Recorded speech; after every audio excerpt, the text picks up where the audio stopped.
O TDAH é a sigla para transtorno de déficit de atenção, e é um transtorno que tem como sintomas uma grande desatenção. Então a pessoa não consegue se organizar em tarefas do dia a dia, não consegue se concentrar em atividades ou tarefas que ela precisa fazer, se distrai muito facilmente, você chama, parece que ela não escuta, e também sintomas de hiperatividade. Então acaba tendo uma agitação motora muito grande, é uma pessoa que é mais inquieta, se for criança não consegue brincar de uma forma mais calma, né? Sempre brincadeiras agitadas.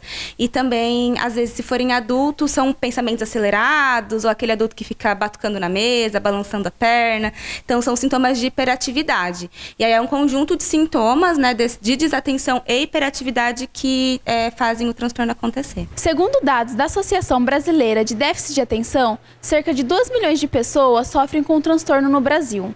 A prevalência de TDAH em crianças e adolescentes com idade entre 6 e 17 anos é de 7,6%, 5,2% entre 18 e 44 anos e 6,1% para maiores de 44 anos. O desenvolvimento do TDAH não é causado por falhas na educação ou falta de disciplina dos pais nas crianças, mas é influenciado por uma combinação de fatores genéticos, neurológicos e ambientais. O TDAH, ele é um transtorno do neurodesenvolvimento.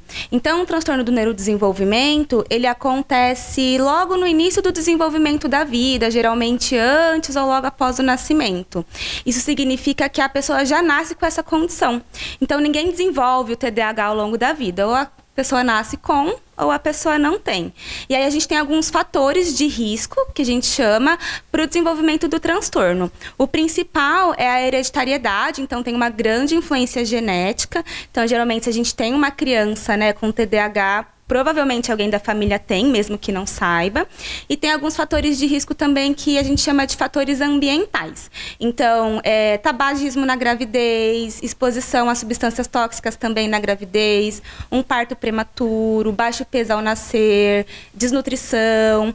Então, tem alguns pontos assim ambientais que também vão influenciar no desenvolvimento do transtorno. Os sintomas do transtorno do déficit de atenção com hiperatividade podem ser classificados em 3 categorias: desatenção, impulsividade e hiperatividade. Os principais sintomas, a gente tem os sintomas de desatenção. Então, são sintomas, a pessoa é distraída, você fala com ela, parece que ela não te ouve, né? Tá no mundo da lua, que o pessoal fala. A pessoa começa a fazer uma tarefa, não termina, começa a fazer uma tarefa, não termina. Então, assim, é uma pessoa que ela tem muita dificuldade de se concentrar e conseguir finalizar aquilo que ela começou. E aí, a gente tem os sintomas de hiperatividade. Então, a pessoa mais agitada, não consegue ficar sentada, tem pensamentos acelerados, em caso de adultos isso aparece muito. Então, a gente pode ter o TDAH do tipo desatento, ou seja, a pessoa tem os sintomas de desatenção.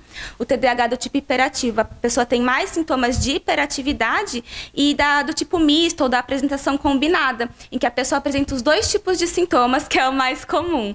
Então, a gente consegue observar, né, se eu sou uma pessoa mais agitada, eu me desorganizo muito fácil, eu perco objetos muito fácil, aí é importante procurar uma avaliação. O diagnóstico envolve uma avaliação realizada por um profissional da área de saúde qualificado, como um pediatra, psiquiatra infantil ou psicólogo, e é feito com base em critérios clínicos estabelecidos no Manual do Diagnóstico Estatístico de Transtornos Mentais, além das observações e relatos dos pais, professores e cuidadores.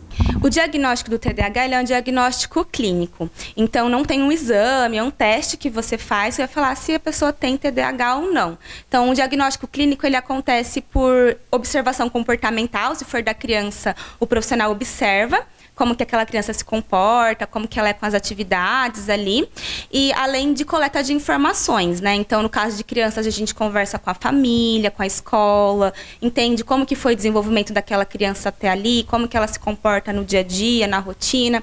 No caso de adultos, a própria pessoa pode relatar também. Se for o caso, também a gente consegue entrevistar, às vezes o cônjuge, né, ou algum familiar também que possa dar mais informação. E aí, com essa coleta de informações, a gente segue de acordo com os critérios que tem no manual diagnóstico, que a gente tem hoje, que é o DSM-5-TR. E aí lá tem todos os critérios que uma pessoa precisa atingir para conseguir um diagnóstico do transtorno. Então, se a pessoa tem todos os critérios, o psicólogo ou o profissional que está avaliando vai lá e vai conseguir encaixar essa pessoa dentro dos critérios. E aí ele precisa considerar algumas informações importantes. Então, os sintomas precisam ter aparecido antes dos 12 anos de idade. Se apareceram depois, minha infância foi tranquila, agora que eu comecei a ficar desatento, a gente desconsidera o TDAH. A desatenção ou a hiperatividade, ela precisa acontecer de uma forma frequente, de uma forma que traga prejuízos para a vida daquela pessoa, né? E aí, além disso, também a gente precisa entender que tipo de prejuízos são esses. Então, para conseguir entender se encaixa dentro dos critérios ou não. Um estudo de longa duração realizado por pesquisadores da Faculdade de Medicina da USP e das Universidades Federais do Rio Grande do Sul e de Pelotas foi capaz de identificar uma relação entre maus tratos na infância e maior risco de desenvolver o transtorno de déficit de atenção e hiperatividade ao final da adolescência. Quando a gente se coloca em situações ou enfrenta situações de perigo, então que ameaçam, né, a nossa integridade física ou emocional, é liberado no nosso corpo um hormônio que chama cortisol, que é o hormônio do estresse. E aí esse hormônio, ele afeta várias áreas do cérebro, então a memória, a atenção, a concentração, a aprendizagem. Então, a criança com déficit de atenção, ela já tem uma defasagem nessas áreas, naturalmente, por conta do transtorno. E se ela é colocada constantemente em situações de maus tratos, consequentemente, ela está com muito cortisol no corpo, que vai afetar mais ainda essas áreas por conta da liberação do hormônio.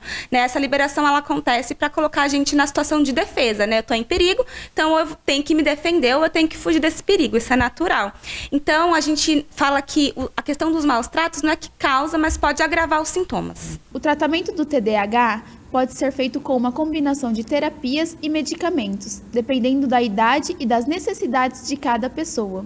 Então, a terapia cognitivo-comportamental, ela vai ensinar a pessoa a desenvolver habilidades que hoje ela não consegue ter por conta do transtorno. Então, gerenciamento de tarefas, gerenciamento de tempo, aprender a priorizar as tarefas, a diminuir as distrações do ambiente.